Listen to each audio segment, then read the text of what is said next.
I just had my biggest epic fail as a teacher. Let's get into it. Yo nací con mi bim bim y tengo mi bom bom bom. Esa es sepa niña linda que en la Cuba el que manda soy yo. Yo nací con mi bim bim y tengo mi bom bom bom. Vengo llegando con mis amiguitos para cantarlo como lo digo yo. Yo nací con mi bim bim y tengo mi bom bom bom. Vengo cantando como tú quieras que se sepa que aquí manda soy yo.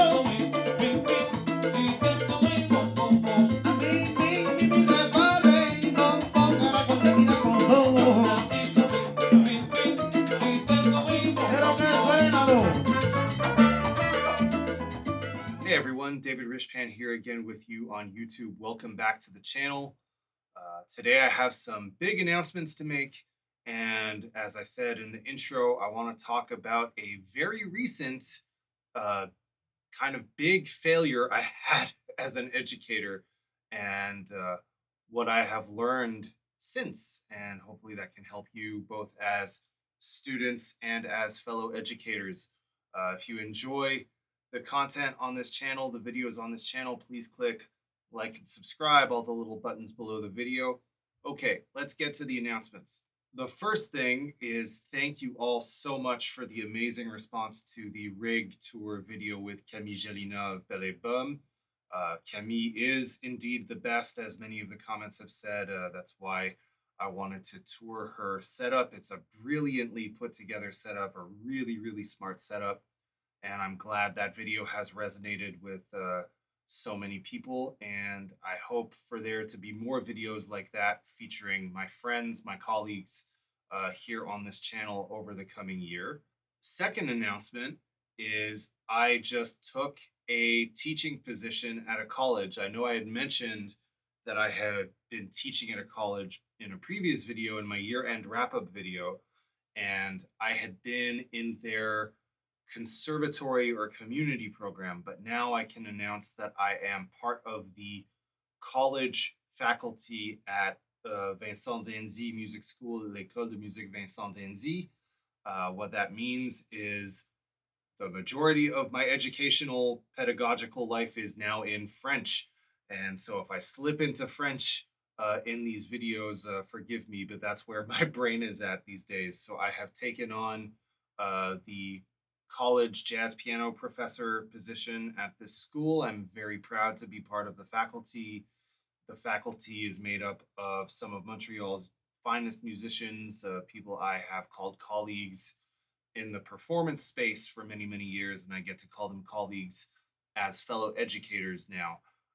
If you are in Montreal, if you have a student or a child that is of Cégep college age, the open house for Vincent d'Anzy is next week, February 3rd, and auditions are February 15th. So if you are in the Montreal area and you have a student or a loved one that is interested in going into jazz, the open house is Tuesday, February 3rd. I'll put a link in the video description.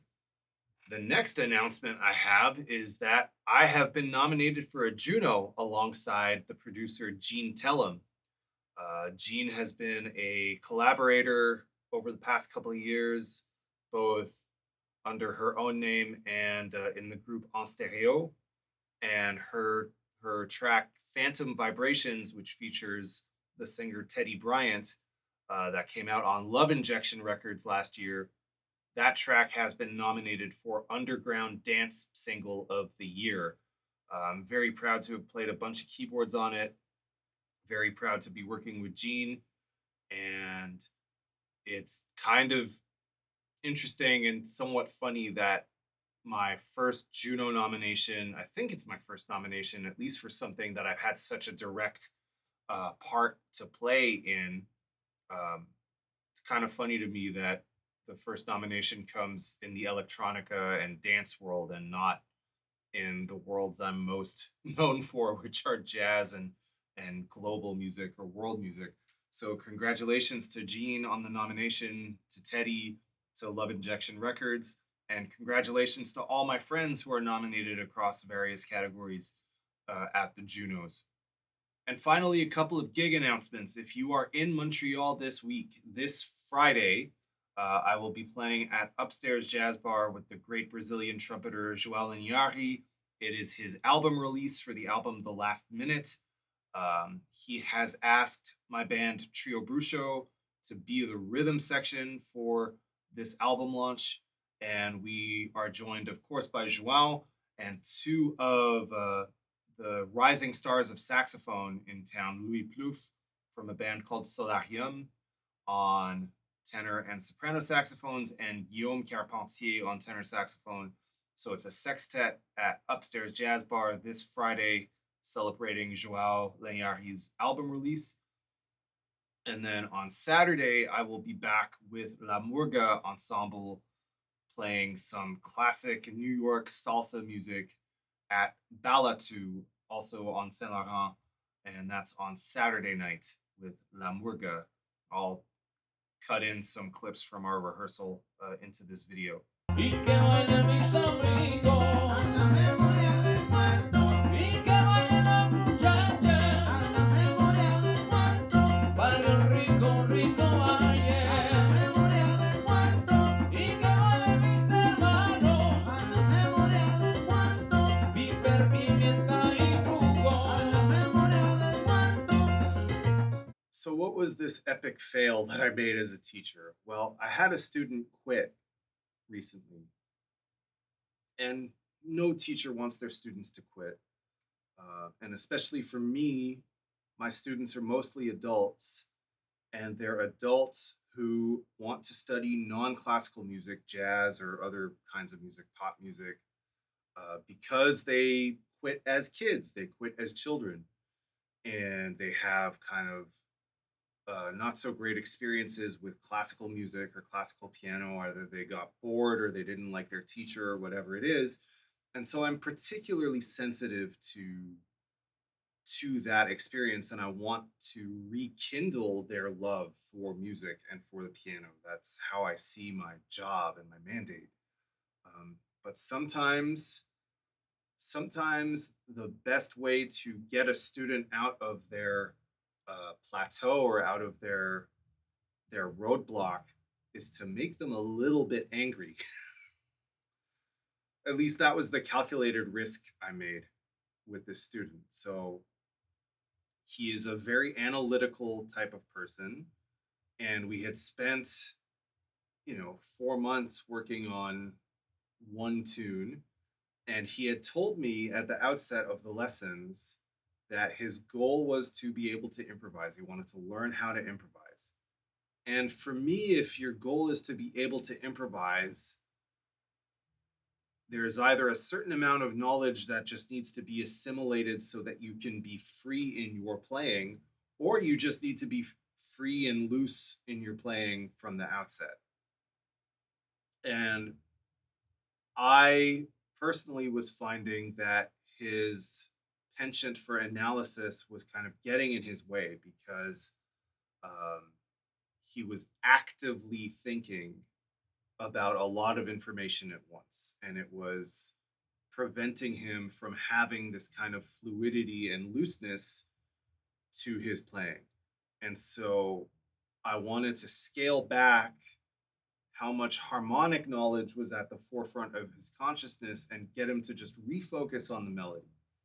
So I gave him an exercise that I will share with you in a little bit. And it just wasn't clicking. And he was getting frustrated, I was getting frustrated, and I wound up saying this: if you don't understand what I am trying to explain to you here, it's because you have not played enough. And he got really mad and defensive. And I don't blame him.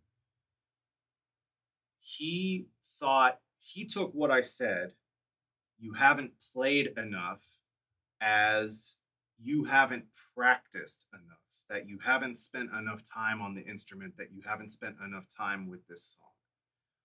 And I clarified it to him, and I said, it's not about practice, it's about playing.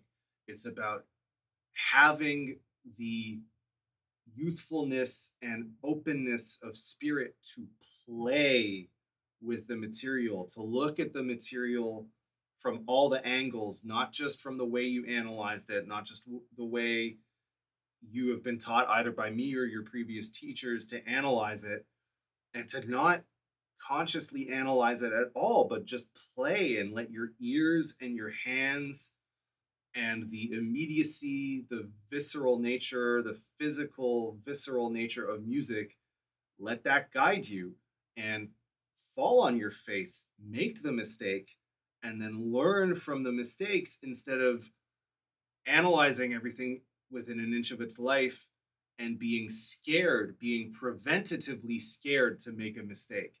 Make the mistake, learn from the mistake, and then you will have a very profound, um, somatic knowledge, I guess you could call it.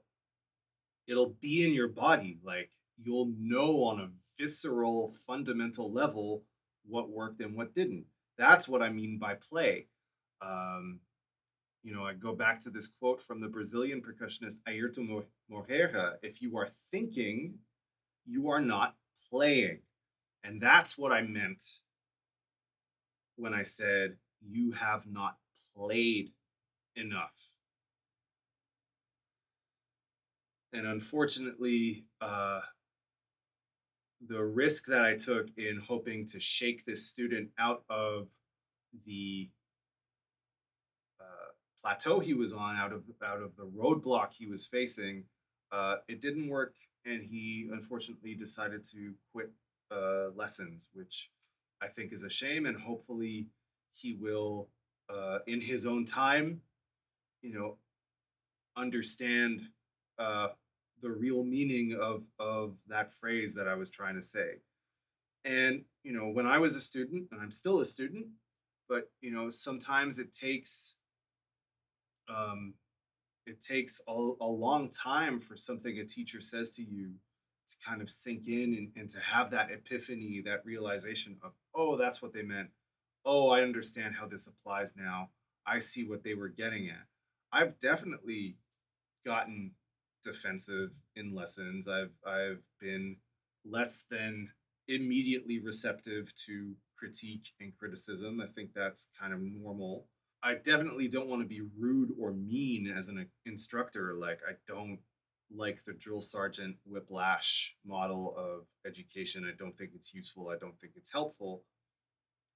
But also, I'm not about to lie to you. I'm not going to tell you that you're progressing when you're not progressing. I'm not going to give you more material if you haven't gotten a grasp on the stuff we've been looking at currently. Like, I'm not just going to kind of pass you forward, and I don't think jumping around from thing to thing is that useful either. I think, especially for someone who says their end goal is to be able to improvise. The way that I teach is I'm teaching skills that are portable. So if we're working on one tune, on one specific tune, that does not mean that, I'm not allowing you to play any other tune. We're just using this specific tune as the template, as the basis for which to see all these tools that I think are portable. They're portable between every tune you're going to play in your life. And I think that philosophical jump, that way of thinking about music, was just so foreign to this student, that it was taking a while to grasp that way of thinking about music. But I if a student says to me, like, I want to improvise, I don't think the way to learn to improvise is by reading other people's transcriptions or other people's etudes. Like, I don't think pedagogically that that's the way to go. I think developing the instincts and the reflexes and the muscles and the fluidity and the playfulness of improvising, of being an improvising musician, that's the way to go. I have since, in the days and weeks since this student quit, I have really tried to be uh, more mindful. Not that I've be, not that I've changed how I teach in the sense of, if you tell me your goal is X, I will hold you accountable to achieving your goal X. Um, but I definitely try to deliver my criticism with a little bit more grace, and to try to explain to the student that, like, okay, let's dig in. I want to dig in about where the obstacle is for you. Like, let's really, really try and work together to identify what this obstacle is, and then get it out of our way, so that you can then be open to work on and practice and develop into the musician you want to be. So, yeah, I have definitely learned, and I'm still working on it. It's kind of a daily thing, to be, more gracious and less blunt, and to kind of temper my expectation. No, not temper my expectations, but to more gracefully open the doorway to the conversation, instead of diving into what can be a stressful and kind of emotionally loaded conversation. All right, let's get into this exercise. So the tune we were working on was "I Can't Give You Anything But Love," which has a relatively scalar melody, or almost exclusively scalar melody,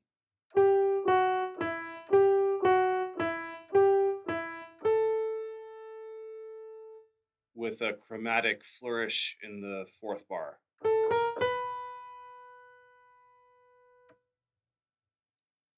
So you can look at this melody, or kind of analyze this melody, interpret this melody in three different basic ways. And you can use those as the jumping off points for your improvisation.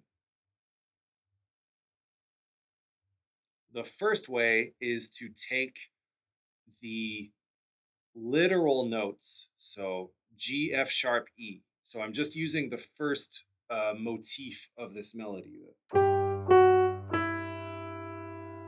and I'm just going to loop that over all of the chords of the first four bars.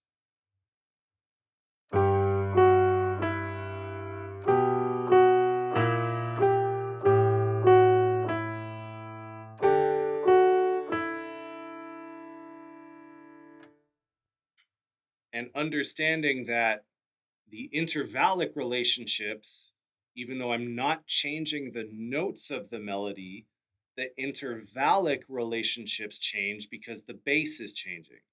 And so what I want to do in this exercise is be able to hear, even if I just take a single note, if I take the G,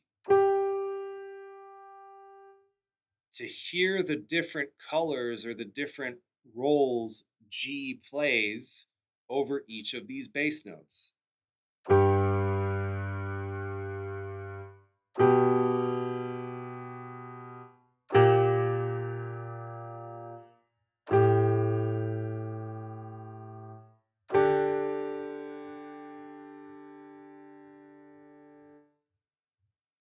That was part one, or step one, of this exercise.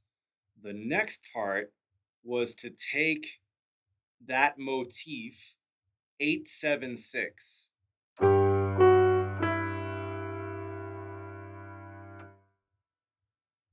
and transpose that literally over all of the chords.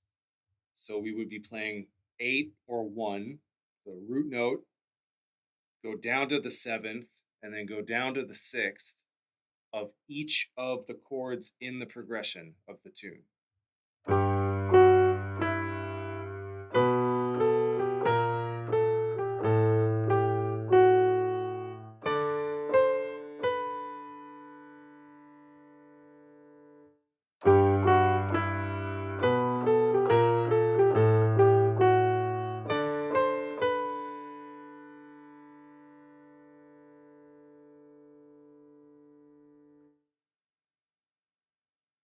And then the third step was to take the shape, so of a descending fragment of a scale, and find all the different places, all the different transpositions that you could use, that you could work that through uh, in that progression or in that tune.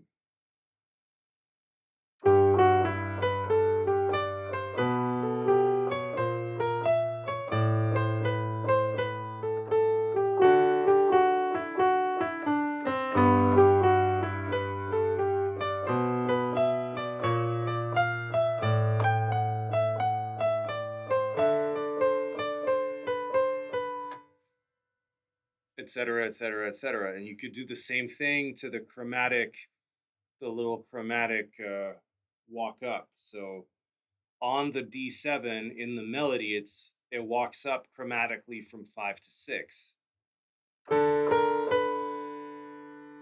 So you could transpose that literally through every chord.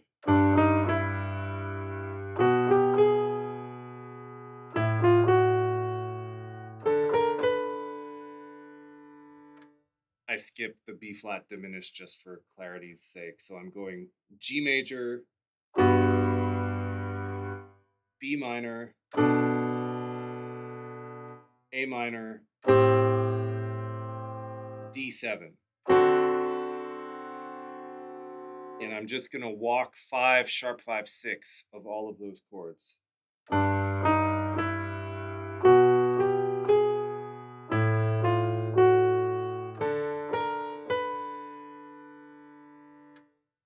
And then what happens if I keep it literally A sharp, B, but over all of those chords? What does that become intervallically, and how does it sound?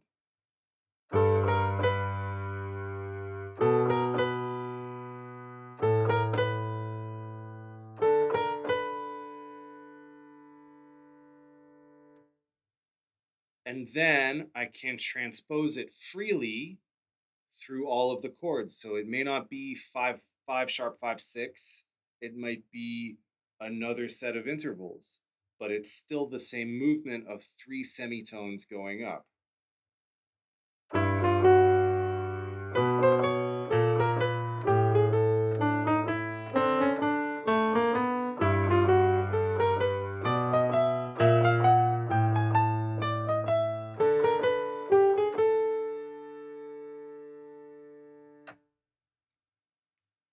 And so this is where I'm getting at now in my teaching, where the melody drives your improvisation. The melodic content of the tune determines what you play and how you can play it and how you improvise. And you don't need to know a ton of voicings, you don't need to know a ton of harmony in order to be able to improvise, or in order to permit yourself to improvise. You can just use the material that's already in the tune, in the melody of the song, and just have the openness of spirit and the playfulness and the ability to look at things upside down, backwards, forwards, transposed, sped up, slowed down. All of these ways of processing and manipulating information, manipulating musical information, and just having, you know, again, that kind of playfulness and curiosity in order to turn things around and find every possibility within the tune you're playing. And that's what I meant by, if you're not doing that, you're not playing enough. All right, I hope this video was helpful to you. If you enjoy content like this, once again, please click all the little buttons below the video. My name's David Rishpan. I'll see you in the next one. Cheers.